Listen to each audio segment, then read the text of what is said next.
Inna lillahi wa inna ilaihi raji'un. Yanzu wasu rahotanni da muke samu na nuna cewa tsohon shugaban Najeriya Muhammadu Buhari ya rasu ranar Lahadi. Yana da shekara 82 da haihuwa. Wata sanarwa da Garba Shehu mai magana da yawunsa ya fitar ta ce, Buhari ya rasu a wani asibiti da ke birnin London. A makon da ya gabata ne aka kwantar da tsohon shugaban a asibitin bayan ya je duba lafiyarsa kamar yadda ya saba, amma daga baya sai ya kamu da rashin lafiya.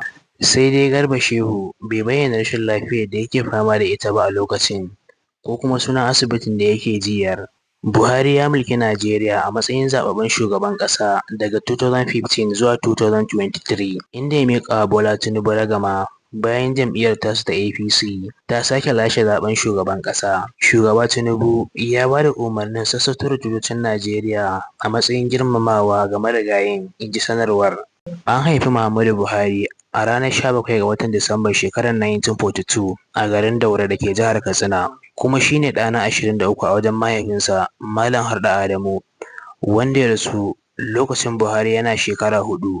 Buhari ya yi takarar shugaban ƙasa har karo 4, inda kuma a na huɗun ne ya yi nasarar hawa mulki, inda ya yi shekara 4 sau biyu. Shi ne shugaban Najeriya na 4 tun bayan komawa mulkin dimokuraɗiyya a 1999. Ya haifi 'ya'ya 10 da matansa 2, Safinatu Yusuf wanda suka rabu, da kuma Aisha Halilu wanda aka fi sani da Aisha Buhari, wadda ita ce take yi masa takaba. Muhammadu Buhari ya halarci makarantar allo, sannan ya yi kiwon shanu kafin ya shiga makarantar firamare a garin Daura da Mai Aduwa, inda ya kammala a 1953. Daga nan kuma marigayi ya tafi zuwa makarantar sakandare ta Katsina daga 1956 zuwa 1961.